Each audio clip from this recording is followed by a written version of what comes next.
Hello everyone, welcome to the session.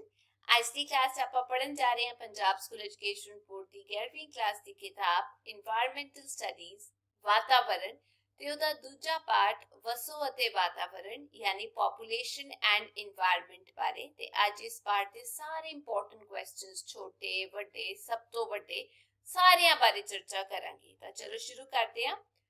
ਬਹੁਤ ਛੋਟੇ ਉੱਤਰਾਂ ਵਾਲੇ ਪ੍ਰਸ਼ਨ। ਪਹਿਲਾ, ਜਨ ਅੰਕਣ ਡੈਮੋਗ੍ਰਾਫੀ ਕੀ ਹੈ? ਵਸੋਂ ਦੇ ਅਲੱਗ-ਅਲੱਗ ਪਹਿਲੂ ਜਿਵੇਂ ਵਸੋਂ ਵਿੱਚ ਵਾਧਾ, ਵੰਡ, ਵਸੋਂ ਵਾਧੇ ਦੇ ਕਾਰਕ ਆਦਿ ਬਾਰੇ ਅੰਕੜੇ ਇਕੱਠੇ ਕਰਨ ਨੂੰ ਜਨ ਅੰਕਣ ਕਿਹਾ ਜਾਂਦਾ ਹੈ।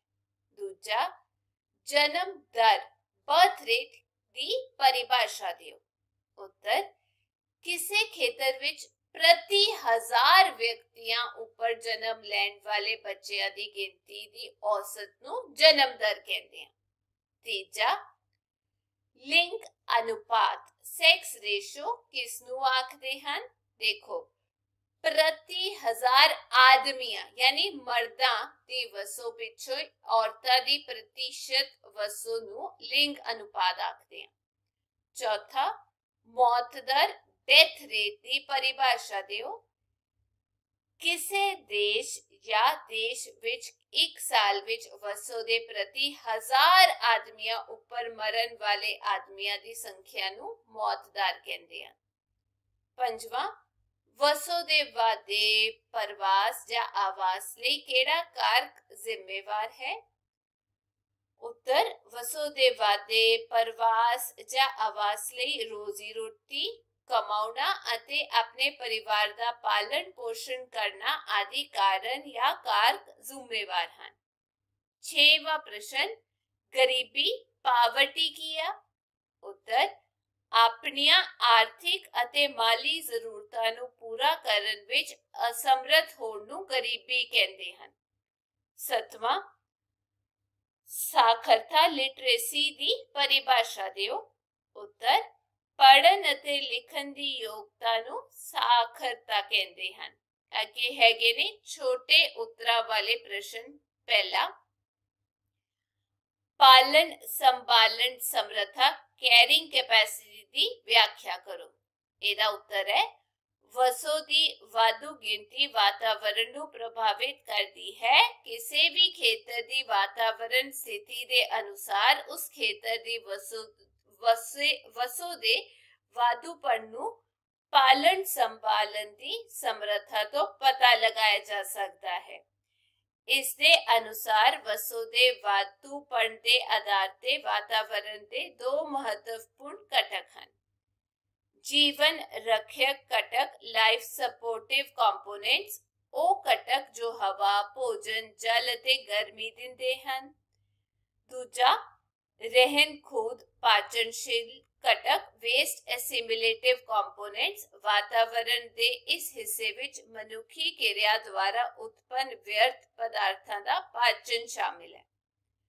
ਦੂਜਾ, ਵਾਧੇ ਦੀ ਦਰ ਨੇ ਭੋਜਨ ਦੇ ਉਤਪਾਦਨ ਨੂੰ ਕਿਵੇਂ ਪ੍ਰਭਾਵਿਤ ਕੀਤਾ? ਦੇਖੋ, ਵਧਦੀ ਹੋਈ ਵਸੋਂ ਦੇ ਕਾਰਨ ਖਾਣ ਵਾਲੀਆਂ ਚੀਜ਼ਾਂ ਦੀ ਮੰਗ ਵੀ ਵਧਦੀ ਹੈ। ਇਸ ਦੇ ਨਤੀਜੇ ਵਜੋਂ ਖੇਤੀ ਕਰਨ ਵਾਸਤੇ ਧਰਤੀ ਨੂੰ ਪ੍ਰਕਾਸ਼, ਜਲ, ਖਾਦਾਂ ਅਤੇ ਕੀਟਨਾਸ਼ਕ ਦਵਾਈਆਂ ਦੀ ਸਹਾਇਤਾ ਅਤੇ ਆਧੁਨਿਕ ਤਰੀਕਿਆਂ ਨਾਲ ਜ਼ਿਆਦਾ ਵਰਤੋਂ ਵਿੱਚ ਲਿਆਂਦਾ ਗਿਆ ਹੈ। ਇਸ ਨਾਲ ਸੰਸਾਰ ਵਿੱਚ ਖਾਣ ਵਾਲੀਆਂ ਚੀਜ਼ਾਂ ਦਾ ਉਤਪਾਦਨ 50% ਤੋਂ ਜ਼ਿਆਦਾ ਵੱਧ ਗਿਆ ਹੈ।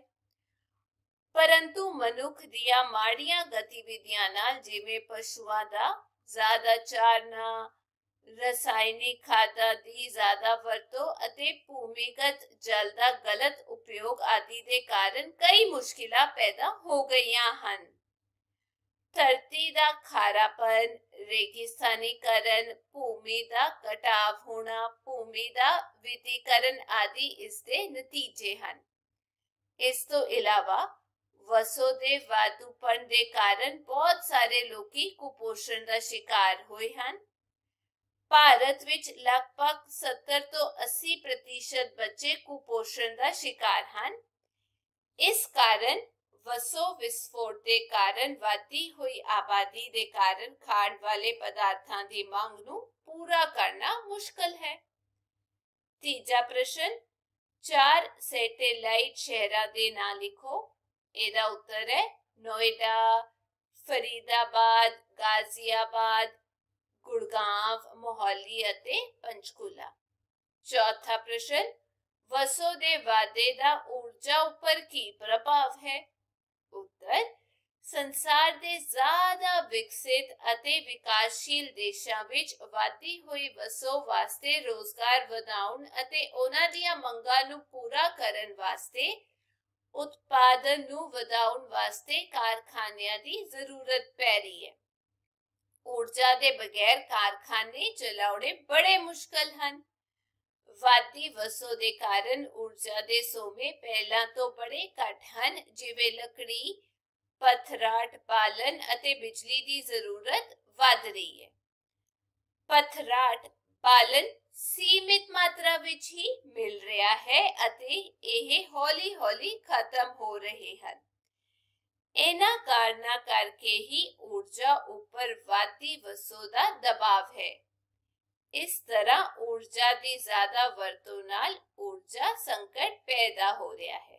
ਅੱਗੇ ਹੈਗੇ ਨੇ ਛੋਟੇ ਉੱਤਰਾਂ ਵਾਲੇ ਪ੍ਰਸ਼ਨ। ਪਹਿਲਾ, ਵਸੋਂ ਨਾਲ ਸੰਬੰਧਿਤ ਮਾਲਬੇਸ ਦਾ ਸਿਧਾਂਤ ਕੀ ਹੈਗਾ?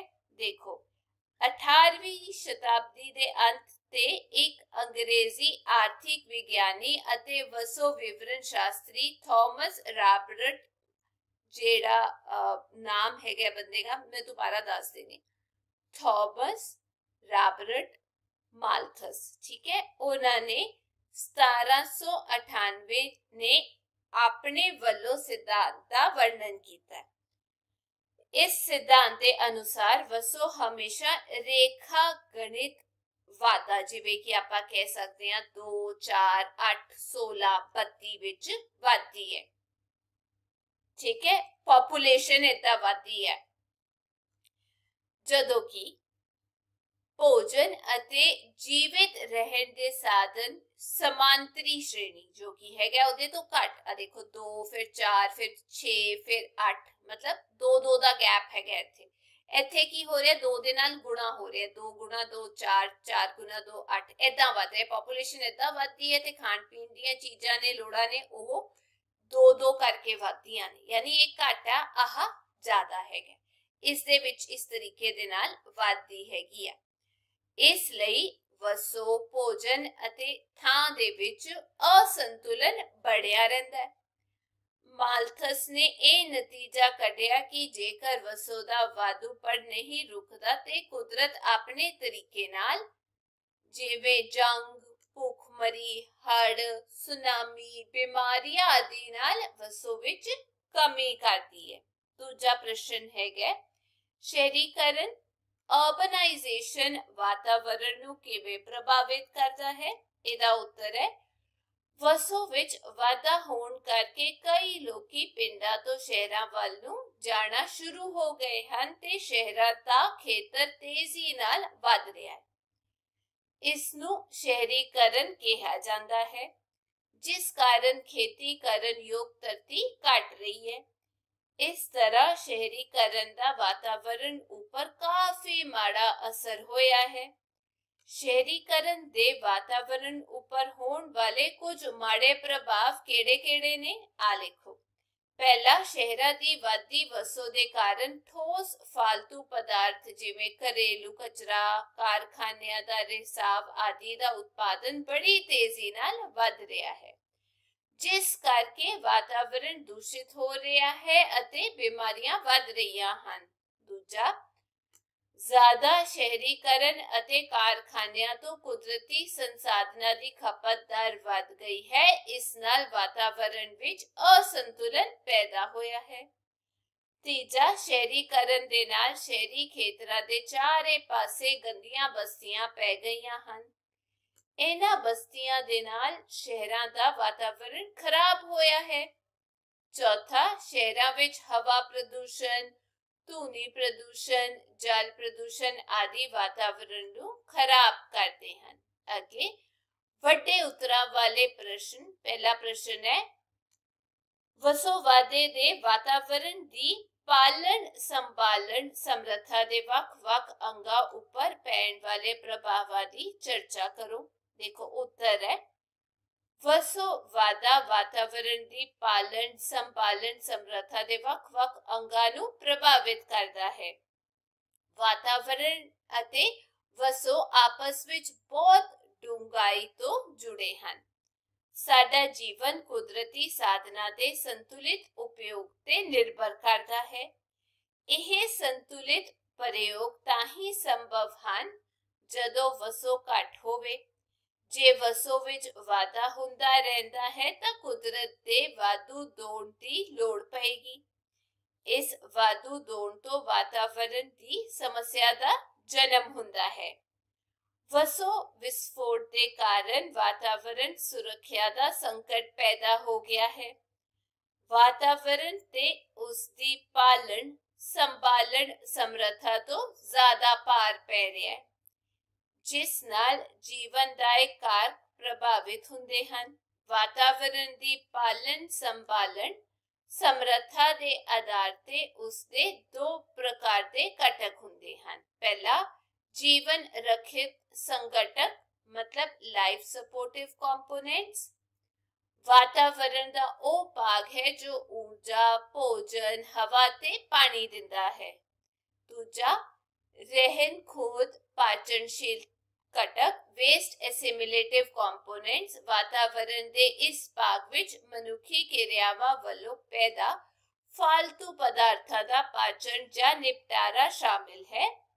धरती की पालन संभालन की समर्था सीमित है, इसलिए वसोवादे के कारण वातावरण की पालन संभालन की समर्था के हिस्सों ते बुरा प्रभाव पैंदा है। इन्हां दा विवरण हेठा लिखिया है। जिवें पहला है, खाण वाले पदार्थों ते असर इंपैक्ट ऑन फूड स्टफ। वाधी हुई वसो के कारण खाण वाले पदार्थों की मांग वधदी है। इसलिए खेती योग जमीन नूं ऊर्जा पानी खादां अते कीटाणुनाशक दवाइयां की मदद नाल ते आधुनिक तरीकों की वरतों द्वारा ज्यादा वरत्या जा रहा है। इस नाल संसार विच खाण वाले पदार्थों की उत्पादकता 50% तो भी ज्यादा वध गई है। पर मानव दियां अनियान संगत गतिविधियां दे वध चारण रसायनिक खादां की ज्यादा वरतों अते भूमिगत पानी के दुरुपयोग के कारण नवीं वातावरण दी समस्यावां पैदा हो रही हैं। भूमि का लूणीकरण मारुसतलीकरण भूखोरण भूमि विकतीकरण आदि इसके नतीजे हैं। इस दे नाल नाल खाण दे पदार्थां की कमी के कारण ज्यादातर लोग अल्प पोषित हैं। भारत विच लगभग 70 तो 80% बच्चे कुपोषण के शिकार हैं। दूजा, ऊर्जा ते प्रभाव इंपैक्ट ऑन एनर्जी। विश्व के ज्यादातर विकसित अते विकासशील देश वधी हुई आबादी दे लई रोजगार वधाउण अते उन्हां दीयां मंगां नूं पूरा करन लई उत्पादन वधाउण लई उद्योगीकरण दे वल वध रहे हैं अते ऊर्जा के बगैर उद्योग नहीं चल सकते। इस तरह वसोवादा तेज उद्योगीकरण अते शहरीकरण के नतीजे वजों पहला तो ही घट मात्रा विच हासिल ऊर्जा स्रोत जिवें लकड़ी पथराट बालन अते बिजली की मांग वध रही है। पथराट बालन सीमित मात्रा विच हासिल होने के कारण हौली हौली खत्म हो रहे हैं। इस तरह वसो दे वादे दे कारण कुदरती सोमिया विच ना बराबरता की स्थिति पैदा होने ते वातावरण विकृत होने की स्थिति पैदा हो गई है। अगला, गरीबी ते प्रभाव इंपैक्ट ऑन पावर्टी। वसो अते गरीबी का एक दूसरे नाल बहुत गहरा संबंध है। विश्व की 3/4 वसो विकासशील देशों विच रहिंदी है। ਇਹਨਾਂ ਦੇਸ਼ਾਂ ਵਿੱਚ ਬੇਰੁਜ਼ਗਾਰੀ ਇੱਕ ਵੱਡੀ ਸਮੱਸਿਆ ਹੈ ਜੋ ਗਰੀਬੀ ਨੂੰ ਵਜੋਂ ਅਤੇ ਵਾਤਾਵਰਣ ਜਨਮ ਦਿੰਦੀ ਹੈ। ਗਰੀਬੀ ਦੇ ਕਾਰਨ ਲੋਕਾਂ ਨੂੰ ਪੌਸ਼ਟਿਕ ਆਹਾਰ, ਘਰਾਂ ਅਤੇ ਕੱਪੜਿਆਂ ਦੀ ਕਮੀ ਰਹਿੰਦੀ ਹੈ। ਨਾਲ ਹੀ ਸਿੱਖਿਆ ਅਤੇ ਸਫਾਈ ਦੀ ਵੀ ਕਮੀ ਰਹਿੰਦੀ ਹੈ। ਇਹਨਾਂ ਸਭ ਕਾਰਨਾਂ ਨਾਲ ਉਤਪਾਦਕਤਾ ਘੱਟ ਹੋ ਜਾਂਦੀ ਹੈ। ਉਤਪਾਦਕਤਾ ਦੀ ਕਮੀ ਨਾਲ ਮੁੜ ਗਰੀਬੀ ਵਿੱਚ ਵਾਧਾ ਹੋ ਜਾਂਦਾ ਹੈ। ਆਰਥਿਕ ਸੰਸਾਧਨਾਂ ਦੀ ਇੱਕੋ ਜਿਹੀ ਵੰਡ ਨਾ ਹੋਣ ਅਤੇ ਆਬਾਦੀ ਵਧਣ ਨਾਲ ਸਮੱਸਿਆ ਹੋਰ ਵੀ ਭਿਆਨਕ ਹੋ ਜਾਂਦੀ ਹੈ, ਕਿਉਂਕਿ ਵਸੋਂ ਵਾਧਾ ਮੁੱਢਲੀਆਂ ਲੋੜਾਂ ਜਿਵੇਂ ਘਰ, ਰੁਜ਼ਗਾਰ, ਚਿਕਿਤਸਾ ਸੁਵਿਧਾਵਾਂ ਆਦਿ ਤੇ ਦਬਾਅ ਪਾਉਂਦੀ ਹੈ। ਇਸ ਨਾਲ ਗਰੀਬੀ ਵਿੱਚ ਵਾਧਾ ਹੁੰਦਾ ਹੈ। ਚੌਥਾ, ਕੱਚੇ ਮਾਲ ਤੇ ਪ੍ਰਭਾਵ, ਇੰਪੈਕਟ ਔਨ ਰॉ ਮਟੀਰੀਅਲਸ। ਆਬਾਦੀ ਵਿੱਚ ਵਾਧੇ ਦਾ ਸਿੱਧਾ ਅਸਰ ਲੋਕਾਂ ਦੀਆਂ ਮੰਗਾਂ ਨੂੰ ਪੂਰਾ ਕਰਨ ਲਈ ਉਦਯੋਗਾਂ ਤੇ ਵੱਧ ਤੋਂ ਵੱਧ ਮਾਲ ਬਣਾਉਣ ਦਾ ਦਬਾਅ ਪਾਉਣ ਤੋਂ ਹੈ। ਉਦਯੋਗਾਂ ਵਿੱਚ ਉਤਪਾਦਨ ਲਈ ਕੱਚੇ ਮਾਲ ਦੀ ਲੋੜ ਹੁੰਦੀ ਹੈ। ਕੱਚੇ ਮਾਲ ਦੇ two major source of raw material ਹੈਗੇ ਨੇ। ਕੱਚੇ ਮਾਲ ਦੇ ਦੋ ਮੁੱਖ ਸੋਮੇ ਜੰਗਲ ਅਤੇ ਖਾਣਾ ਹਨ। ਖਾਣਾ ਤੋਂ ਸਾਨੂੰ ਕੋਲਾ, ਲੋਹਾ ਅਤੇ ਹੋਰ ਧਾਤੂ ਮਿਲਦੇ ਹਨ, ਪਰ ਆਬਾਦੀ ਵਧਣ ਨਾਲ ਜ਼ਿਆਦਾ ਉਤਪਾਦਨ ਲਈ ਖਾਣਾ ਖੋਦਨ ਕਿਰਿਆਵਾਂ ਖਣਨ ਵਿੱਚ ਵਾਧਾ ਹੁੰਦਾ ਹੈ, ਜਿਸ ਦੇ ਨਤੀਜੇ ਵਜੋਂ ਕਿੰਨੀਆਂ ਖਾਣਾਂ ਖਤਮ ਹੋ ਜਾਂਦੀਆਂ ਹਨ। ਜੰਗਲਾਂ ਤੋਂ ਸਾਨੂੰ ਬਹੁਤ ਸਾਰੇ ਉਪਯੋਗੀ ਪਦਾਰਥ ਜਿਵੇਂ ਇਮਾਰਤੀ ਲੱਕੜੀ, ਰਬੜ, ਦਵਾਈਆਂ ਆਦਿ ਮਿਲਦੇ ਹਨ, ਪਰ ਇਹਨਾਂ ਦੀ ਪੂਰਤੀ ਲਈ ਜੰਗਲਾਂ ਦੀ ਅੰਨ੍ਹੇਵਾਹ ਦੋਹਣ ਕੀਤਾ ਜਾਂਦਾ ਹੈ। ਜੰਗਲਾਂ ਦੇ ਵਿਨਾਸ਼ ਦੇ ਬਹੁਤ ਸਾਰੇ ਬੁਰੇ ਨਤੀਜੇ ਹਨ। ਜੰਗਲਾਂ ਦੇ ਨਸ਼ਟ ਹੋਣ ਨਾਲ ਗ੍ਰੀਨ ਹਾਊਸ ਪ੍ਰਭਾਵ ਵਧ ਰਿਹਾ, ਗਰਮੀ ਹੋ ਰਹੀ ਆ, ਜਿਸ ਨਾਲ ਵਿਸ਼ਵ ਵਿਆਪੀ ਤਾਪਮਾਨ ਵਿੱਚ ਵਾਧਾ ਹੋਣ ਦੀ ਸਮੱਸਿਆ ਵੀ ਪੈਦਾ ਹੋ ਰਹੀ ਹੈ। ਵਿਸ਼ਵ ਵਿਆਪੀ ਤਾਪਮਾਨ ਵਿੱਚ ਵਾਧਾ ਗਲੋਬਲ ਵਾਰਮਿੰਗ ਹੋਣ ਕਾਰਨ ਧਰੁਵਾਂ ਤੇ ਜੰਮੀ ਬਰਫ਼ ਪਿਘਲ ਰਹੀ ਹੈ ਅਤੇ ਸਮੁੰਦਰ ਦੇ ਪਾਣੀ ਦਾ ਪੱਧਰ ਉੱਪਰ ਉੱਠ ਰਿਹਾ ਹੈ, ਜਿਸ ਦੇ ਨਤੀਜੇ ਵਜੋਂ ਕਈ ਦੀਪਾਂ ਅਤੇ ਸਮੁੰਦਰ ਦੇ ਕੰਢੇ ਦੇ ਖੇਤਰਾਂ ਦੇ ਪਾਣੀ ਵਿੱਚ ਡੁੱਬਣ ਦੀ ਸੰਭਾਵਨਾ ਵੀ ਬਣੀ ਹੋਈ ਹੈ, ਕਿਉਂਕਿ ਪਾਣੀ ਉੱਤੇ ਵੱਧਦਾ ਜਾ ਰਿਹਾ ਹੈ।